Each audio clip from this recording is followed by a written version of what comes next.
नमस्कार, welcome to DICS। आज हम अगेन लेके आए हैं संडे साइंस एंड टेक्नोलॉजी का पेज।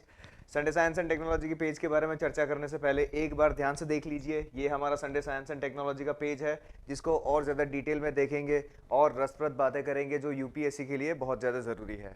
आज यूपीएससी के अलावा सोशल लाइफ में जो चीज़ें ज़रूरी है उसके बारे में भी कुछ दिया गया है, उसके ऊपर भी चर्चा करते हैं। चलिए तो शुरू करते हैं। पहला न्यूज़, जो पहला न्यूज़ है, it is about high dose of sucrose. Now high dose of sucralose, यहाँ पे सुक्रोज जो है उससे थोड़ा सा हटके दूसरा क्या है, यहाँ पे सुक्रालोज है। अब जो सुक्रालोज है it is well with in the limit और अग्रीमेंट ऑफ FDA। अब FDA जो हमारा है, फूड एंड ड्रग एडमिनिस्ट्रेशन, इसने इसको ग्रीन लाइट दी गई है।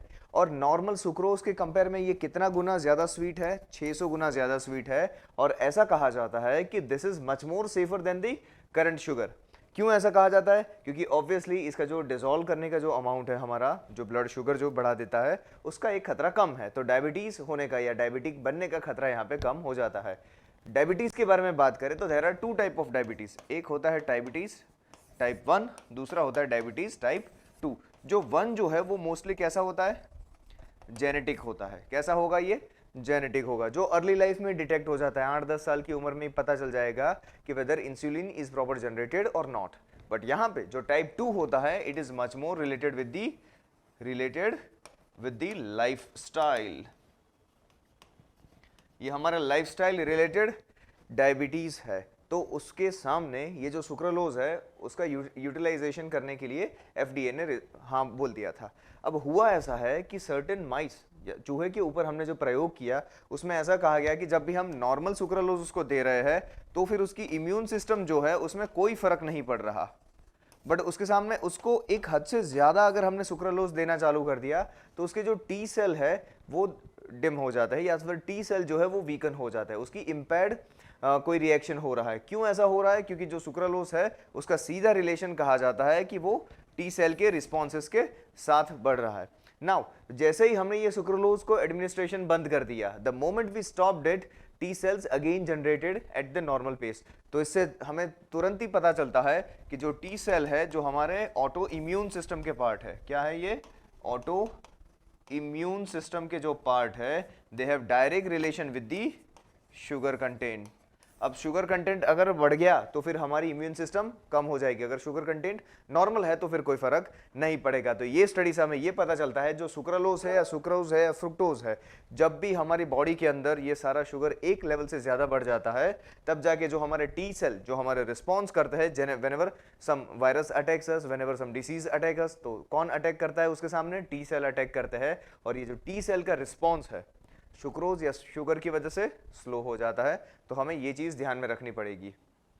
उसके बाद जो सेकंड न्यूज है, it is about brain development. अब ब्रेन डेवलपमेंट के लेके इन्होंने ऐसा कहा है कि जो ब्रेन डेवलपमेंट है हमारा चाइल्डहुड से लेके एल्डरली, जब तक हम बड़े मतलब समझ लीजिए कि मर नहीं जाते तब तक ब्रेन का डेवलपमेंट चलता ही रहता है।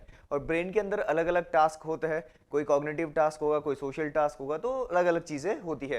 तो यहाँ पे क्या है, तो ये रिसर्च ने ऐसा पाया गया है कि जो पूरी हमारी जर्नी है डेवलपमेंट की, ब्रेन के डेवलपमेंट की, it is not even, it is absolutely uneven. और अगर हमने कंपेयर करने जाए दो इंडिविजुअल को तो भी काफी उसमें स्ट्राइकिंग डिफरेंसेस हमें देखने मिलते हैं। उसमें से एक होती है जिसको कहा जाता है वर्किंग मेमोरी। क्या कहा जाता है? Working memory.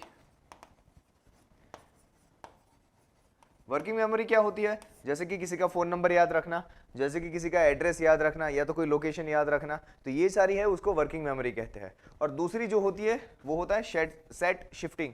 सेट शिफ्टिंग में क्या होता है कि एक ही पजल आपको दी गई, जैसे कि XYZ करके कोई एक पजल दी गई, तो वो पजल को आप 3 या 4 तरीके से अलग अलग प्रकार से उसका सॉल्यूशन ला सकते हो। तो एक ही चीज को आप 3-3, 4-4, 5-5 अलग अलग तरीकों से सॉल्व कर सकते हो। इस प्रकार का क्या होता है? सेट शिफ्टिंग होता है। और इन सभी को कहा जाता है एग्जीक्यूटिव फंक्शंस। क्या कहा जाएगा? Executive functions. और दूसरे जो फंक्शन आता है एग्जीक्यूटिव के अलावा उसको कहा जाता है सोशल कॉग्निशंस,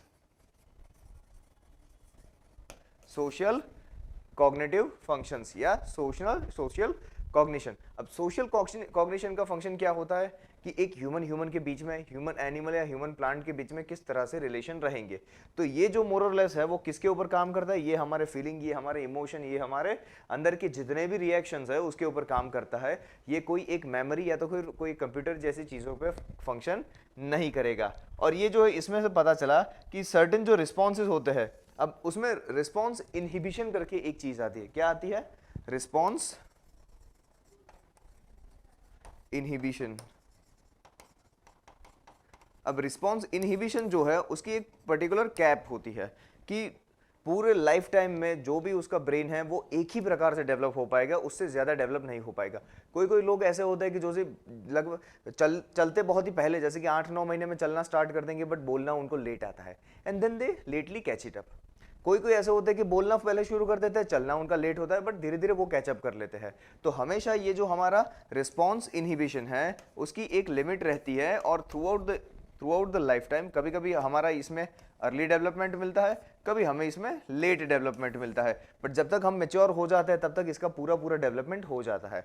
और उसके सामने जो दूसरा आता है उसको हम कहते हैं वर्बल वर्किंग मेमोरी। क्या कहते हैं उसको? Verbal working memory. ये जो वर्बल वर्किंग मेमोरी है वो अगर आपकी अर्ली चाइल्डहुड में बहुत अच्छी है तो फिर इट इज़ नेसेसरी कि आप लेटर चाइल्डहुड या तो फिर लेटर एडल्टहुड में भी आपका ये जो फंक्शनिंग है वो बहुत ही बढ़िया होगा, और आसपास के जितने भी आपके पीयर है उसको आप आउट परफॉर्म कर दोगे। क्यों? क्योंकि आपकी वर्किंग जो मेमोरी है वो चाइल्डहुड से भी बहुत ही अच्छी है। तो इनका ऐसा कहना है कि ये जो पूरी कैपेसिटी है वो किसके ऊपर काम करती है, तो कि ब्रेन के सर्टेन डेवलपमेंट के ऊपर काम करती है। और ब्रेन के डेवलपमेंट में दो चीज़ों का सबसे बड़ा इम्पैक्ट आती है। तो एक है पॉवर्टी और दूसरा है ट्रॉमा। इन दोनों चीज़ों का सबसे बड़ा इम्पैक्ट आता है हमारे ब्रेन डेवलपमेंट में। अगर कोई बंदा पुअर है तो पुअर में कितना ही होशियार ना हो जाए, कितनी उसकी working memory for a brief period बहुत ही अच्छी क्यों ना हो, फिर धीरे धीरे वो लूजन अप हो जाती है, क्योंकि उसको पॉवर्टी की इम्पैक्ट बहुत बड़ी आती है। कोई उसके सामने ही अगर कोई ऐसा बंदा है जिसकी मेमोरी इससे 10% ही है या तो फिर 20% है, but he is coming from the wealthy family, तो फिर ये बंदा जो है वो सफ़र करेगा, और जो वेल्दी है वो इसको आउटस्मार्ट कर देगा। ऐसा कहा है कि पॉवर्टी की सबसे बड़ी इम्पैक्ट है, और दूसरी सबसे बड़ी इम्पैक्ट क्या है? तो ट्रॉमा की है। तो चाइल्डहुड में जो भी ट्रॉमा आपको मिले हैं उससे आपकी कॉग्निटिव सेंस के ऊपर या कॉग्निटिव मेमोरी के ऊपर सबसे बड़ी इम्पैक्ट रहती है। और उसके अंदर ये कोई अब्यूज़ भी हो गया, टीज़ भी हो गया, कोई वायलेंस भी हो गया, या तो कोई आपने एक्सीडेंट ऐसा देख लिया है जो आपकी मेमोरी के अंदर ही रहता है, तो ये जो सारी चीज़ है उसका सबसे बड़ा इम्पैक्ट रहता है। तो दो चीज़ जो है वो poverty and trauma, those both can moderate the brain development in a child. तो ये पूरे हमारे ये जो पूरा रिसर्च था उसका ये कहना है कि आपके सोशल डेवलपमेंट के अंदर भी पॉवर्टी एंड ट्रॉमा जो है वो बहुत ही बड़ा रोल प्ले कर सकता है। फिर थर्ड जो करंट अफेयर है उसमें ऐसा है कि हमने 1989 में ये मैगेलन करके ये जो एक स्पेसक्राफ्ट है वो हमने यहाँ से लॉन्च किया था। और किसने लॉन्च किया था? तो हमारे प्रभु नासा ने लॉन्च किया था। तो ये जब प्रभु ने लॉन्च किया तो प्रभु ने क्या काम किया था? तो इसको जो हमारा वीनस है, वीनस की सरफेस को प्रॉपर स्टडी करनी है, और वीनस की सरफेस को प्रॉपर स्टडी करनी है। उसमें ऐसा पाया गया है कि there are certain traces of active volcanism. किसके ट्रेसेस हमें मिले हैं? एक्टिव वॉल्केनिज्म के मिले हैं। वो हमें किससे पता चले? यहाँ पे एक वेंट है जिसका हमने 8 महीने पहले एक फोटो लिया था। अब 8 महीने के बाद दूसरा फोटो लिया तो वहां पे पता चला कि ये जो वेंट है वो थोड़ी ब्रॉडर हुई है, और उसने वो जो पूरी टोपोग्राफी है उसका शेप कुछ ना कुछ चेंज किया है। तो शेप चेंज होने की वजह से हमें क्या पता चलेगा कि there is some kind of active volcanism. ये एक्टिव वॉल्केनिज्म भी हो सकती है, प्लेट टेक्टोनिक भी हो सकती है। तो प्लेट टेक्टोनिक की वजह से भी वॉल्केनिज्म हो सकता है। हमें ये फिलहाल ये फाइंडिंग मिला है। अब यूपीएससी ने जूनो के बारे में पूछ लिया था, तो माइट पॉसिबल कि अब दूसरे नासा के ऐसे कोई एक जो स्पेशल है हमारे लिए उसके लिए कुछ पूछ सकता है। तो आपको इसका भी ध्यान रखना पड़ेगा। और उसमें जो टेक्नोलॉजी यूज हो रही है उसका नाम है SAR। कौन सी टेक्नोलॉजी है? SAR। SAR का फुल फॉर्म क्या है? कि सिंथेटिक अपर्चर रडार। ये क्या है? Synthetic aperture radar. अब जो सिंथेटिक अपर्चर रडार है वो न्यूज़ में भी थी करंटली। क्यों न्यूज़ में थी? क्योंकि दूसरा नाम है निसार। क्या आपने इसका नाम सुना है? निसार।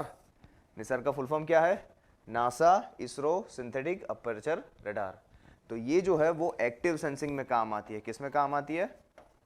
एक्टिव सेंसिंग में काम आती है। So can you tell me what is the difference between active and passive sensing? हम वेट करेंगे आपकी कमेंट का। तो इसके बारे में आपको पता होना चाहिए क्योंकि इससे एमसीक्यू सॉल्व हो सकते हैं। So guys be careful about it. So कौन सा स्पेस क्राफ्ट है? मैगेलन स्पेस क्राफ्ट है। कब उसको लॉन्च किया गया? 1918 में लॉन्च किया गया। दूसरा, अब प्रिडेशन रिलेशन के ऊपर ये करंट अफेयर है। कौन सा रिलेशन? प्रिडेशन। प्रिडेशन करके एक एनसीईआरटी में रिलेशन दिया गया है जिसमें ऐसा है कि जो प्रिडेटर होता है वो प्रे के ऊपर शिकार करता है। प्रिडेटर प्रे का शिकार करेगा। प्रिडेटर जो है वो मोस्टली कैसा होता है? लार्ज होता है या तो फिर स्ट्रॉन्ग होता है। उसके सामने उसका जो शिकार है वो कैसा होता है? वीक होता है या तो फिर स्मॉल होता है। इस तरह से उनका रिलेशन रहता है। तो ये जो प्रिडेटर है उसको फायदा होगा और जो प्रे है उसको नुकसान होगा। तो हम किस तरह से इसको डिनोमिनेट करते हैं? प्लस माइनस साइन से डिनोमिनेट करते हैं। उसका बेस्ट एग्जांपल कौन सा है? तो कि lion when it hunts deer. तो लायन जो है वो प्रेडेटर हो गया और डियर जो है वो प्रे हो गया। तो इस तरह से जो रिलेशन है उसमें ऐसी नई स्टडी पाई गई है कि ये जो इवोल्यूशन ऑफ वार्निंग कलरेशन, कौन सा?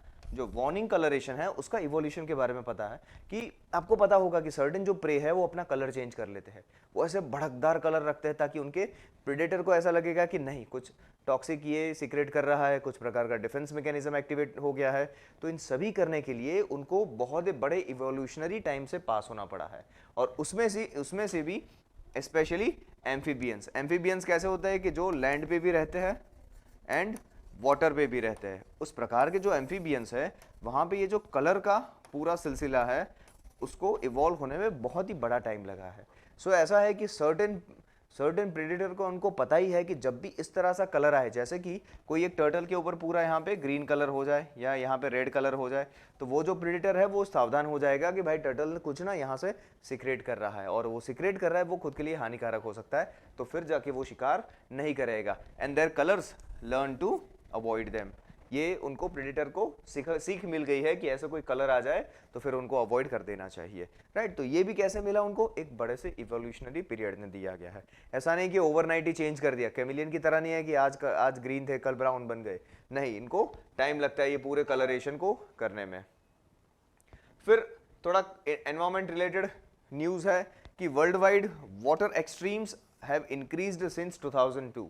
ये 2002 के बारे में बात करते हैं कि 2002 के बाद जो वर्ल्ड में आने वाली जितनी भी आफत है that to related to the climate और weather, it has increased. Increase किस हिसाब से? तो एक उनकी इंटेंसिटी बढ़ी है और दूसरा क्या बढ़ा है? फ्रीक्वेंसी बढ़ी है।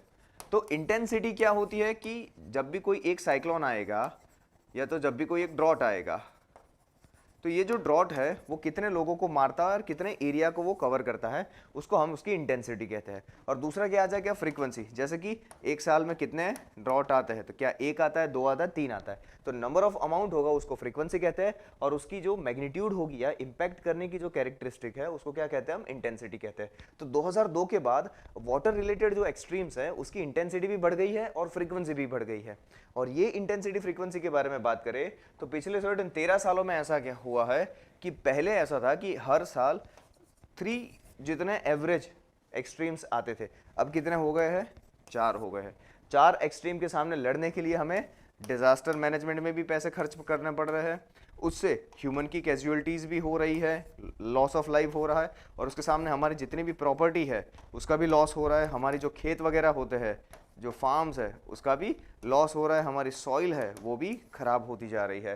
तो ये जो वाटर एक्सट्रीम्स है उससे बहुत बड़ी इम्पैक्ट हो रही है। और वाटर एक्सट्रीम से दूसरा क्या होगा कि ये जो हमारी सॉइल है, सॉइल का जो सॉइल मॉइस्चर होता है, वो जो सॉइल मॉइस्चर है वो धीरे धीरे उड़ता जाएगा। जितना सॉइल मॉइस्चर उड़ता जाएगा तो फिर क्या होगा? हमारी जो सॉइल है एब्सोल्युटली बंजर हो जाएगी, राइट, बैरन हो जाएगी। उसके ऊपर से कोई भी हम खेती किसी भी प्रकार का कोई भी पाक हम नहीं ले पाएंगे। सो क्रॉप कल्टीवेशन के लिए जो सॉइल मॉइस्चर है वो बहुत ज़रूरी है। सॉइल मॉइस्चर ये एक्सट्रीम्स की वजह से खराब होता जा रहा है और उड़ता जा रहा है। तो हमें ये ध्यान रखना है कि ये जितना भी वर्ल्ड वाइड ये जो वाटर एक्सट्रीम्स है उसको रिवर्स करने का ट्राई करना पड़ेगा, वाटर हार्वेस्टिंग के बारे में बात करनी पड़ेगी हमें, इरिगेशन के बारे में बात करनी पड़ेगी, ड्रॉट रेजिस्टेंट एग्रीकल्चर के बारे में बात करनी पड़ेगी, राइट। तो ये जो क्लाइमेट चेंज है धीरे धीरे जितना भी हमारा क्लाइमेट चेंज होता जा रहा है हमें भी अडाप्ट करना पड़ेगा। अगर हमने अडाप्ट नहीं किया तो we will be finished, right. So ऐसा नहीं होने देना है। So will be coming out with certain different adaptation techniques. उसके बाद लास्ट जो आज का क्वेश्चन है इट इज कि what are the fundamentals so that a life can originate on any kind of a planet.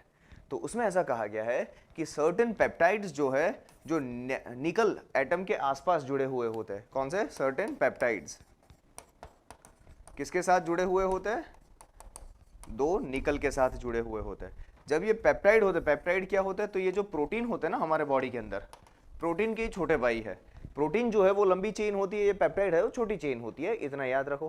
Peptide are related to proteins. अब protein जो है वो भी लाइफ फॉर्म करने के लिए ज़रूरी है, तो सामने जो पेप्टाइड है वो भी लाइफ फॉर्म करने के लिए ज़रूरी है। और उसमें भी जब भी निकल उसके अंदर प्रेजेंट होता है, जैसे कि यहाँ पे देखिए एक निकल और ये दूसरा निकल, और ये जो दो निकल रहते हैं ना, तो ये इस प्रकार के एटम को हम क्या कहते हैं, निकल बैक कहते हैं। क्या कहते हैं, निकल बैक कहते हैं।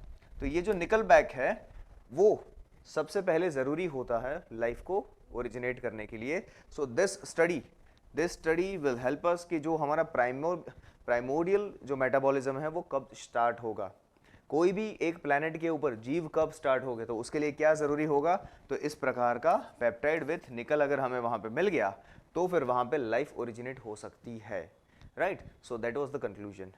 So anyway, thank you very much guys, it was a great session. I hope you like the video. जो भी सजेशन है आप कमेंट सेक्शन में लिख सकते हैं, we will definitely ready to hear, right. Thank you very much, see you next time.